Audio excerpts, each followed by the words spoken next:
Maitri Shah. As it is a breastfeeding week, that is from 1st to 7th of August every year, Mahania Physiotherapy and Antenatal Clinic has taken a new initiative to have conversation with experts to emphasize its importance, to talk about the common concerns, etc. Everything related to breastfeeding. So today we have a very special guest with us, Dr. Manpreet Patel. She is a gynecologist and a fertility expert. She is practicing at Ashirwad Hospital, Chalavapi. So all new moms and mom out to be there. This is specially for. Hello ma'am, we are very glad to have you here today. Same here. Ma'am, as there are many questions, as we all know that it is breastfeeding is very beneficial to baby. So how does it benefit a mother? Very true. We all know कि breastfeeding द्वारा बच्चे को बहुत ज़्यादा फायदा होता है, but इसके बहुत सारे फायदे मदर पे भी होते हैं। सबसे पहला फायदा मैं सबके इंटरेस्ट के लिए कहूँगी कि ब्रेस्ट फीडिंग द्वारा आप प्रेगनेंसी के दरमियान जो भी वेट पुट ऑन किया हो वो वेट लॉस करने में हेल्प करता है। कैसे? आप जब ब्रेस्ट फीड करती हैं अप्रोक्सीमेटली 500 कैलोरीज के आसपास आप पर डे शेड करती हैं, तो ये कैलोरीज आपको आपके पौष्टिक आहार द्वारा मिलता है, प्लस आपके बॉडी का फैट भी यूटिलाइज होता है इस ब्रेस्ट फीडिंग के लिए। So girls and women out there who are pregnant and who just delivered, yes, there's a good point for you. You can reduce your weight if you're going to breastfeed your baby exclusively for 6 months. Another benefit if we talk about, it would be unintended pregnancies. मतलब कि जैसे हम contraception की बात करते हैं कि दोबारा प्रेगनेंसी ना हो, तो अनइंटेंडेड प्रेगनेंसीज को भी हम अवॉइड कर सकते हैं if you are exclusively breast feeding. Exclusively breast feeding means कि ब्रेस्ट फीड के अलावा, माँ के दूध के अलावा कुछ और नहीं दिया जा रहा बच्चे को, ना ऊपर का टॉप या फॉर्मूला फीड, ना ही ऊपर से दूध या पानी। तो ये क्यों होता है? हमारे शरीर में कुछ हार्मोन्स रिलीज होते हैं जो दूध का प्रोडक्शन इंक्रीज करते हैं, जैसे कि प्रोलैक्टिन हो गया, ऑक्सीटोसिन हो गया। तो यही हार्मोन्स जो होते हैं वो आपके जो बीज बनते हैं हर महीने, उनको ओव्यूलेशन होने से प्रिवेंट करता है। तो जब बीज रिलीज नहीं होता है तो प्रेगनेंसीज नहीं रहती हैं। बट ये इम्पोर्टेंट चीज है कि 6 मंथ्स एक्सक्लूसिव ब्रेस्ट फीडिंग करते हैं तो पेशेंट को ब्लीडिंग भी नहीं होता है, और इसी को हम लैक्टेशनल एमेनोरिया भी कहते हैं।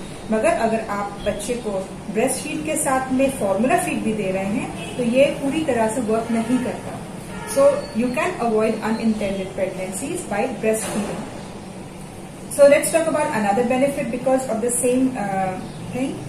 ओवेरियन कैंसर्स के chances are definitely less in women who are breastfeeding as compared to women who do not breastfeed। उसका रीजन भी यही है कि ओवुलेशन कम होता है, नहीं होता है, और इस वजह से कैंसर के चांसेस रिड्यूस होते हैं। Mothers who are exclusively breast feeding, उनमें ब्रेस्ट कैंसर के चांसेस भी कम होते हैं as compare to women who have not breastfeed ever in their life। Another important benefit is there कि बच्चे और माँ के बीच का जो बॉन्ड है वो स्ट्रांग होता है because of breast feeding. There is skin to skin contact between a mother and a child, and by breast feeding good hormones release, जिसकी वजह से माँ को एक अच्छी फीलिंग आती है और मिल्क का प्रोडक्शन भी बढ़ता है और एक बॉन्ड डेवलप होता है between her baby and the mother. So if you talk about another benefit, the another benefit is it decreases postpartum bleeding. Yes, जो हम डिलीवरी के बाद ब्लीडिंग एनकाउंटर करते हैं उसे कंट्रोल करने में भी मदद करता है, क्योंकि आप जैसे जैसे ब्रेस्ट फीड करती हैं वैसे वैसे आपके शरीर में ऑक्सीटोसिन का लेवल बढ़ता है और वो ब्लीडिंग को कंट्रोल करता है नेचुरली। और आपका जो गर्भाशय होता है जो इतना बड़ा होता है जिसने बेबी को लिया होता है, the वूम, it starts reducing in size, contract करना शुरू करता है एंड इन्वोल्यूशन होना शुरू होता है, और इसी तरह से 7 महीने के अंदर अंदर आपका गर्भाशय भी कम्प्लीटली प्री प्रेग्नेंट स्टेट पे पहुंच जाता है। So it helps in involution of the uterus as well as controls the postpartum bleeding. And last but not the least is that we need to address in these days is postpartum depression and psychosis।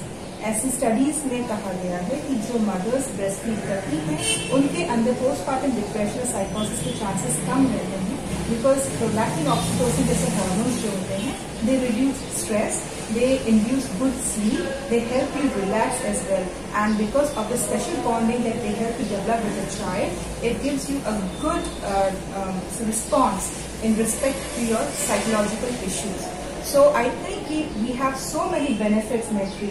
We should definitely encourage women, not only for their child's benefit, but for benefit of the mother as well. Yeah, true. Wow, there are so many benefits for the mother as well. That's a very good news for mother too. So doctor, how the mother should be prepared during the end of their pregnancy for the lactation? Yeah, right. Actually, all pregnant ladies should receive breastfeeding advice from either a breastfeeding instructor or expert or from her doctor during the antenatal period. So I feel that when the patient is in her 9th month, in the final month, that is the time when she should be told about or spoken about breastfeeding. Because most of the females who are becoming pregnant for the very first time, they are very anxious and they have a lot of questions, and then they feel that they probably are not confident enough to breastfeed. So all their queries and all their questions should be taken care of in the 9th month itself. And as a gynecologist, I always make sure that her breasts have been examined, and if there is any problem in the nipples or in the breast, they are taken care of during the pregnancy, so that when she is about to deliver and breastfeed her child, she should not encounter problems like inverted nipples or cracked nipples, etc. And now when the mother delivers, it is important कि delivery के बाद चाहे caesarean के द्वारा हो या फिर normal delivery हो, mother should breastfeed the baby within half an hour. It is important कि वो तुरंत breastfeed करे to initiate the whole process, right? And what we do is कि 3 दिन तक 4 दिन तक जब तक भी मदर एडमिट रहती है, हम फुल सपोर्ट देते हैं नर्सिंग द्वारा, या फिर हम लैक्टेशन एक्सपर्ट्स को बुला के उनको कंप्लीट सपोर्ट देते हैं, ताकि डिस्चार्ज से पहले the patient is completely comfortable with the baby, and latching which is the most important part in breast feeding, वो पूरी तरह से उनको अच्छी तरह से ट्रेन कर दिया जाए, so that one they go home they know कि उनको क्या क्या ट्रबल्स आ सकते हैं, क्या प्रॉब्लम्स एनकाउंटर कर सकते हैं, कब डॉक्टर की एडवाइस सीख करनी है, और लैचिंग अगर नहीं होगा तो दूध की मात्रा भी कम हो सकती है, सोर निपल्स हो सकते हैं, etcetera etcetera. So basically 9th month, after delivery and during the stay in the hospital, ये 3 टाइम के द्वारा उनको कम्प्लीटली ब्रेस्ट फीडिंग के बारे में अवेयरनेस दिया जाता है. And I would also like to add these antenatal classes, which are quite in vogue in all the metropolitan cities, should definitely be encouraged. Why? Because all these 3 trimesters में antenatal classes में आपको क्या क्या दिक्कतें आती हैं, क्या problems आती हैं, उनको किस तरह से encounter कर सकते हैं, उनके बारे में जानकारी मिलती है. About the exercises, about how to increase breast milk, what are the proper positions, ये सब जानना बहुत जरूरी है, because there are various ways you can hold the baby. There are various ways you can tackle the problem. So antenatal classes should definitely be propagated. Yes, and even I would like to add in this point that by this, if the pregnant woman is having twins baby, then also she can learn how to lactate their baby all together at a time. Yes, I agree. So, it is said that even if it's a twin delivery, twin pregnancy, mother can produce enough milk for both the babies. ऐसा नहीं है कि twins है तो top feed या formula feed भी देना पड़ेगा. She can feed both the babies. Though it's a difficult job, yes, you need a lot of assistance, but family support and doctors' advice and lactation support from experts definitely help you get through all these issues. Yes. So wow, it was very great, and there are so many points which are important points are highlighted that should be noted by pregnant women and new moms as well. So doctor, what are the different types of breast milk? There are 3 types of breast milk. जब आपकी delivery होती है तो शुरुआत के 2 से 3 दिन तक जो आप एक थिक येलो डिस्चार्ज देखते हैं, जिसको कोलोस्ट्रम बोलते हैं, और हम उसे लिक्विड गोल्ड कहते हैं, because it is very very beneficial to the child. उसको कोलोस्ट्रम की बात करेंगे. वो 2 से 3 दिन तक निकलता है स्तन में से जब पेशेंट की डिलीवरी होती है. अब ये जो कोलोस्ट्रम होता है, इसे लिक्विड गोल्ड क्यों कहा गया है?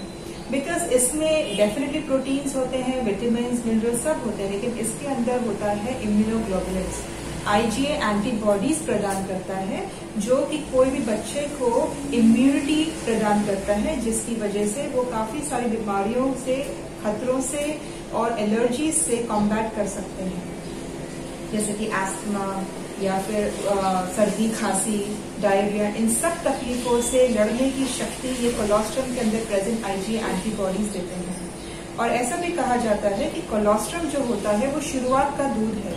जब बच्चा लेता है तो वो अंदर की जो आंतड़ियां, दैट मीन्स इंटेस्टाइन्स होते हैं, उसमें एक परत डेवलप करता है। क्योंकि बच्चों की आंतड़ियां बहुत ही नाजुक होती हैं, तो ये उसमें एक परत डेवलप करता है, तो इन्फेक्शन से प्रोटेक्ट करता है। तो डायरिया नहीं होता है बच्चे को। हम जानते हैं कि 5 साल के अंदर अंदर बच्चे में कितनी हाई मोर्टेलिटी है because of diarrhoea and because of upper respiratory tract infections. So colostrum gives you that immunity. वो चिकट पीला द्रव्य जो कुछ लोग पुराने जमाने में विचेस मिल्क मानते थे, नहीं पीते थे, आज उसको लिक्विड गोल्ड कहा जाता है और बहुत ही इम्पोर्टेंट माना जाता है। So please give. इतना है कि शुरुआत में वो बहुत कम आता है, hardly 40 to 50 ml per day के हिसाब से कोलोस्ट्रम रिलीज होता है। मगर आपके बच्चे का जो पेट है वो शुरुआत में एक मार्बल, मतलब वो जो गोटियां खेलते हैं ना, बस उस मार्बल के जितना बच्चे का पेट होता है, तो वो इनफ रहता है बच्चे के लिए।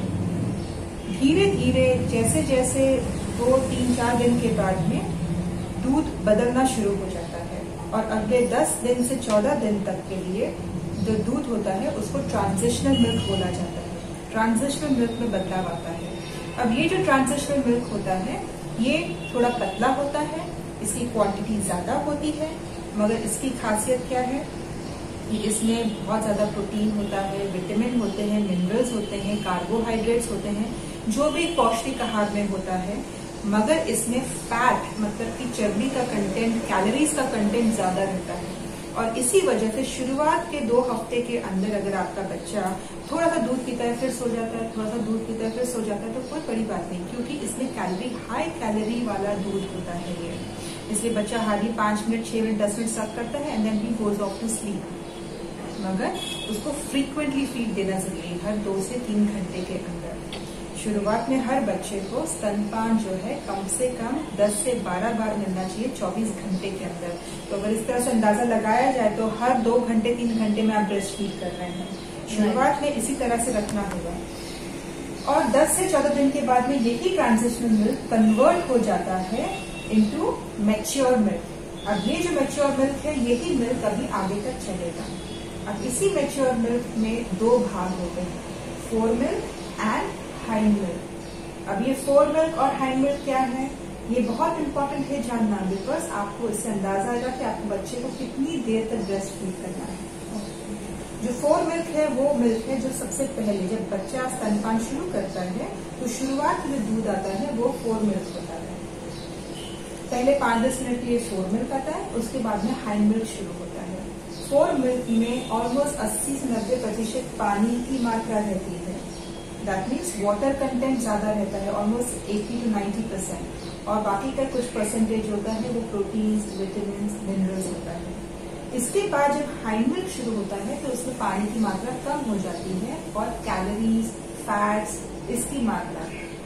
पहले जो दूध था फोर मिल्क, उससे बच्चे की प्यास बुझती है, उसके अंदर डिहाइड्रेशन नहीं होता।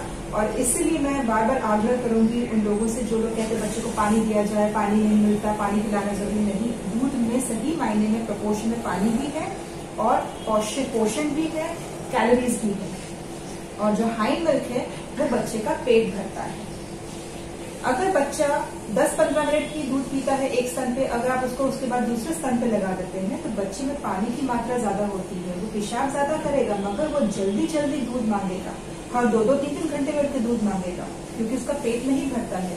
जब आप अच्छी तरह से आधे घंटे तक बच्चे को स्तनपान करती है एक ही स्तन पे, तो ऑटोमेटिकली उसका पेट भी भरता है और वो लंबे समय तक सोता है और उसके बाद में कुछ धीरे धीरे 3 से 4 घंटे के गैप में दूध पीना शुरू करता है। So four milk and hind milk is an important part. शुरुआत में आपको हर 2 से 3 घंटे में स्तनपान करना है, लेकिन एक बार आपका मैच्योर मिल्क खाना शुरू हो जाए तो धीरे धीरे डिमांड फीड शुरू कर सकते हैं। Okay. Wow, it is so interesting. The nature has set everything so nicely that there is no need of top feed or anything. Everything is set in a very particular manner that the baby can grow very healthy in a very healthy manner.